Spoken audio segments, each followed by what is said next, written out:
Salam kerahiman. Hari ini 6 Desember kita akan baca dari 182 dan 220. Kita mulai ya. Dalam nama Bapa dan Putra dan Roh Kudus. Amin. 182. Aku tahu bahwa sejumlah orang memiliki bakat istimewa untuk menyakiti orang lain. Mereka berusaha sekuat mungkin untuk mencobai kamu. Jiwa malang yang jatuh ke dalam tangan mereka akan serba salah. Usaha-usahanya yang paling baik pun dikritik dengan penuh dengki. Malam Natal. Hari ini aku bersatu erat dengan Bunda Allah. Aku merasakan perasaan-perasaan batinnya. Pada petang hari sebelum upacara pemecahan oplatek, aku pergi ke kapel untuk berbagi oplatek. Dalam roh dengan orang-orang yang kucintai. Dan aku minta kepada Bunda Allah rahmat bagi mereka. Rohku sepenuhnya terbenam di dalam Allah. Dalam misa malam bersama Pasterka, yaitu misa para gembala, aku melihat kanak-kanak Yesus di dalam hosti dan rohku terbenam di dalam dia. Meskipun ia itu anak yang kecil, keagungannya meresapi jiwaku. Aku sungguh diresapi oleh misteri ini. Inilah perendahan diri yang luar biasa dari pihak Allah. Penghampaan diri yang tak terselami. Perasaan-perasaan ini terus hidup dalam jiwaku sepanjang pesta Natal. Oh, kita tidak akan pernah memahami perendahan diri yang luar biasa dari pihak Allah ini. Semakin aku memikirkannya. Permenungan tidak dilanjutkan. 220. Sejenak di hadapan sakramen Maha Kudus. Oh Tuhan dan penciptaku yang kekal, bagaimana aku harus bersyukur kepadamu atas rahmat yang besar ini, yakni bahwa Engkau telah berkenan memilih aku yang papa ini menjadi mempelaimu, dan Engkau menyatukan aku dengan Engkau sendiri dalam ikatan yang kekal. Oh harta jiwaku yang terkasih, aku mempersembahkan kepadamu seluruh adorasi dan syukur para kudus dan semua paduan suara malaikat. Dan aku menyatukan diriku secara istimewa dengan bundamu.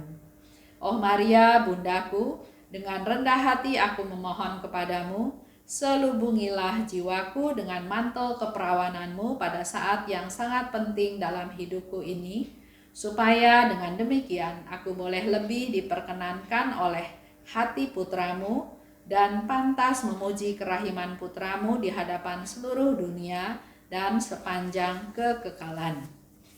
Aku tahu sejumlah orang memiliki bakat istimewa untuk menyakiti orang lain. Dalam hidup kita sehari-hari juga mungkin kita bertemu dengan orang-orang seperti itu.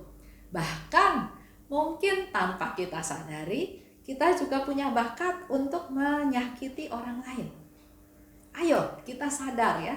Kita sadar bahwa kalau ada di sekitar kita orang menyakiti kita, yang seperti Suster Faustina katakan, ada orang yang memang punya bakat seperti itu.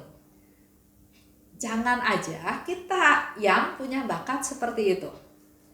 Punya bakat istimewa untuk menyakiti orang lain. Mereka berusaha mencobai kamu, katanya ya. Bahkan usaha yang paling baik pun akan dikritik dengan penuh dengki. Contoh, ada seorang ibu. Dia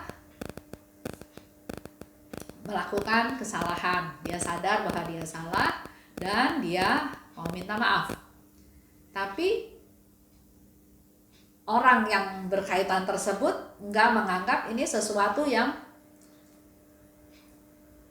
murni, yang jujur barangkali ya. Dianggapnya pura-pura.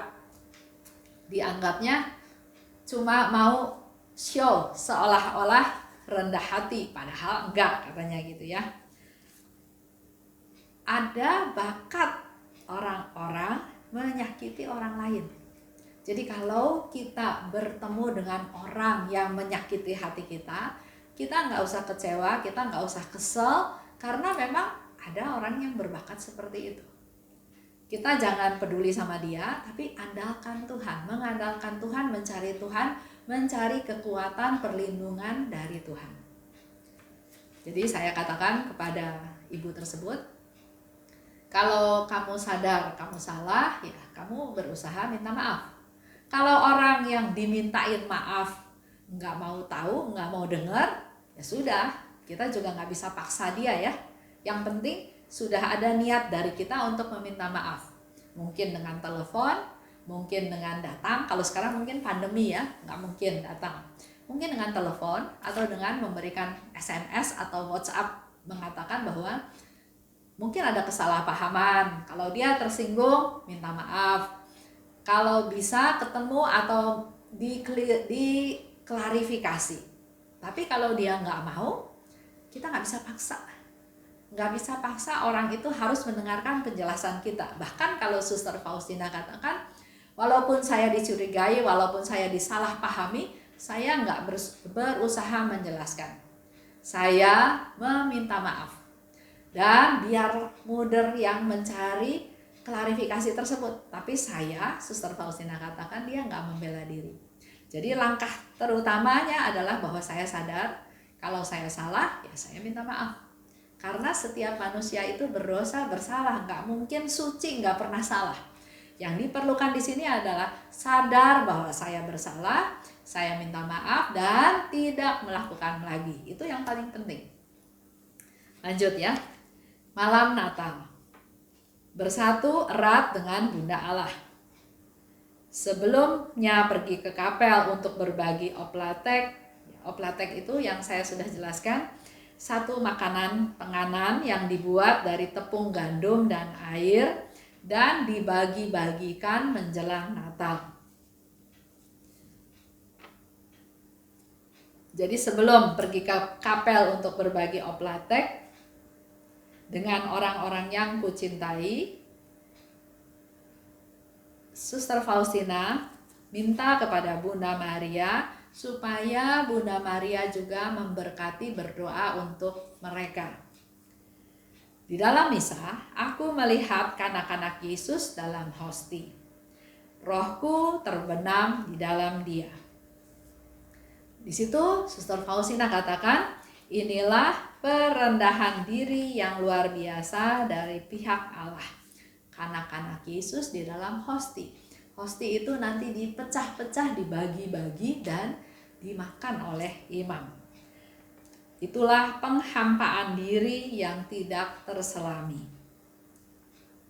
Tuhan itu Raja Semesta. Dia pencipta, tapi mau menjadi seorang anak kecil yang tidak berdaya dan ada dalam rupa hosti. 2:20. Sejenak di hadapan sakramen Maha Kudus. Bagaimana aku harus bersyukur atas rahmat yang besar yang Engkau telah berkenan memilih aku yang papa ini menjadi mempelaimu. Ini menjadi sesuatu yang luar biasa ya buat Suster Faustina. Dia yang papa, dia yang gak berdaya, dia yang cuma sekolah sampai 3 SD, kok bisa dipilih Tuhan untuk menjadi mempelainya? Susah untuk mengungkapkan rasa syukur tersebut karena luar biasa apa yang diterima oleh Suster Faustina. Dia dipilih, dia diberi karunia. Seperti saya juga ada teman, dia baru dibaptis beberapa tahun ya, tapi Tuhan bekerja luar biasa melalui teman saya tersebut. Doa-doanya begitu khusyuk, begitu intens dan didengarkan oleh Tuhan. Melalui dia banyak orang yang sudah menjadi atau menerima Yesus. Yang tadinya nggak Katolik, akhirnya dia menjadi Katolik. Dan di dalam masa sakitnya didoakan doa koronka sehingga terjadi pertobatan dan mereka meninggal dengan damai, dengan tenang. Ada lagi seorang ibu, dia juga punya karunia untuk bisa kayak seperti punya sixth sense, dia berdoa. Dia bisa ada satu karunia dorongan untuk tiba-tiba berdoa untuk seseorang. Dan pada waktu dikonfirmasi kepada orang tersebut bahwa benar dia sedang dalam masalah, sedang dalam kesusahan, atau dia sungguh merasakan sesuatu pada waktu teman saya ini mendoakan dia, ya. Jadi ada orang-orang tertentu yang dipakai oleh Tuhan secara khusus menjadi alatnya untuk menyelamatkan, untuk mendoakan mereka-mereka yang butuh doa. Bagaimana aku harus bersyukur, ya, kata Suster Faustina. Aku mempersembahkan seluruh adorasiku kepadamu. Juga mempersembahkan syukur para kudus dan paduan suara malaikat, dan juga persatuan dia dengan Bunda Maria. Itu semua dipersembahkan kepada Tuhan. Dengan rendah hati aku mohon pada Bunda Maria untuk selubungi aku dengan keperawananmu pada saat yang sangat penting ini dalam hidupku, supaya aku lebih diperkenankan oleh hati putramu di hadapan seluruh dunia dan sepanjang kekekalan. Jadi walaupun Suster Faustina sering berkomunikasi dengan Tuhan, mendengarkan Yesus berbicara, tapi dia sangat mengandalkan Bunda Maria. Ingat ya, Yesus di saat-saat terakhirnya di atas salib, dia memberikan pesan penting, yaitu memberitahukan kepada kita semua bahwa inilah ibumu. Dia memberikan Bunda Maria, ibunya Yesus sendiri, menjadi ibu kita semua. Dan kepada Bunda Maria, Yesus juga katakan, inilah anak-anakmu. Jadi itu hadiah yang luar biasa yang diberikan Yesus kepada kita semua. Kita tahu ya, peran ibu di dalam keluarga. Ibu yang mengandung, dia nggak tahu anaknya nanti akan jadi seperti apa, apakah akan berbakti, akan menyenangkan dia, atau akan menyusahkan dia, atau akan membuat dia menderita. Tapi hati seorang ibu, dia mau berusaha sedemikian rupa yang terbaik buat anak yang ada di dalam kandungannya. Dan Suster Faustina di sini minta kepada Bunda Maria supaya lebih diperkenankan oleh hati putramu di hadapan seluruh dunia dan sepanjang kekekalan. Dia mohon kepada Bunda Maria sebagai ibuku. Ibu kita juga sama ya dalam hidup kita sehari-hari. Kalau menghadapi masalah yang sudah berat, satu-satunya ya lari kepada ibu kita. Bercerita, berkeluh kesah, dan selalu ibu itu membela kita. Berdoa buat kita semua, menolong. Dia mau berkorban apa saja untuk anak-anaknya. Contoh ya, mama saya ya, umur 86. Dia kalau berdoa lama sekali, bisa 1 jam lebih setiap malamnya. Saya pernah tanya, "Mah, doa apa sih, Mah?"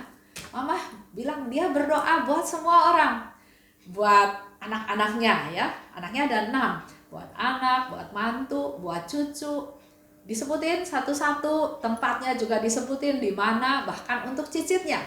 Juga untuk cucunya yang lagi sekolah di Amerika, untuk cucunya yang sekolah di Australia, untuk cucunya yang naik mobil merek tertentu, naik motor merek tertentu, dia berdoa dengan sangat khusyuk, dengan setia, setiap malam dia berdoa seperti itu.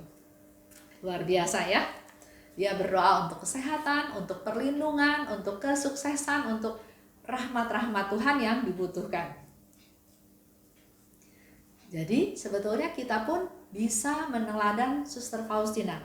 Kita datang pada Bunda Maria, kita mohon pada Bunda Maria karena dia ibu kita. Ibu yang diberikan oleh Yesus kepada kita. Itu cerita tentang hari ini. Mari kita perbanyak waktu dengan Bunda Maria. Bisa merenungkan juga ya peran Bunda Maria, apa yang dilakukan oleh Bunda Maria, misalnya dalam Rosario Peristiwa Gembira. Bunda Maria menerima kabar gembira dari malaikat Tuhan, dari malaikat Gabriel.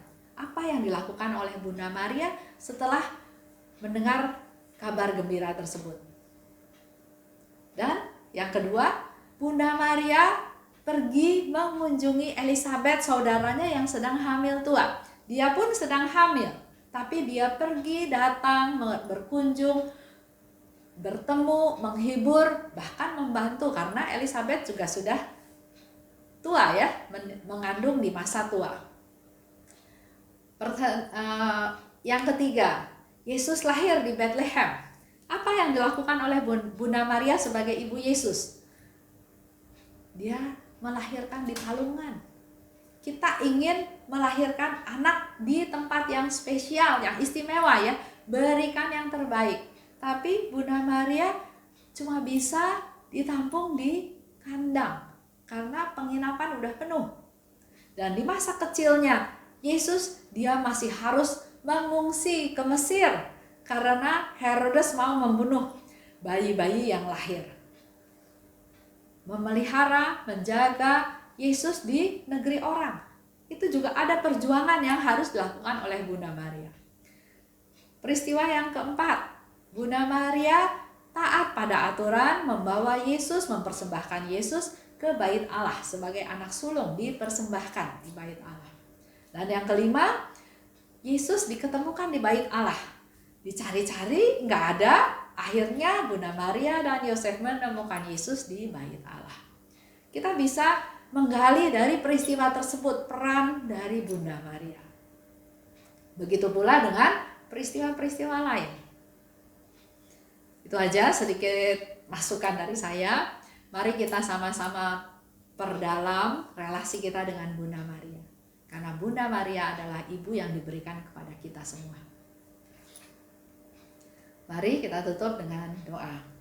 Dalam nama Bapa dan Putra dan Roh Kudus. Amin.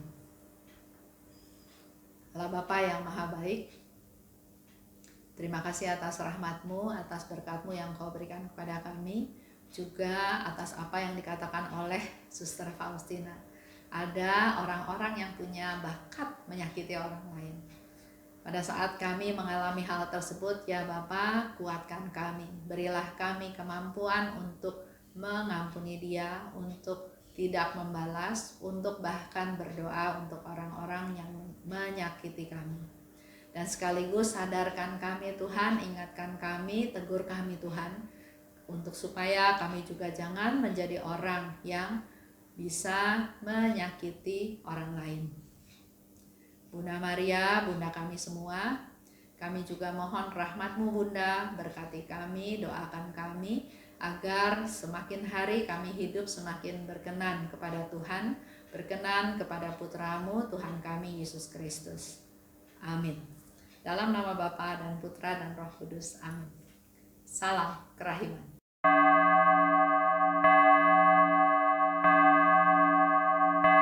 Hatiku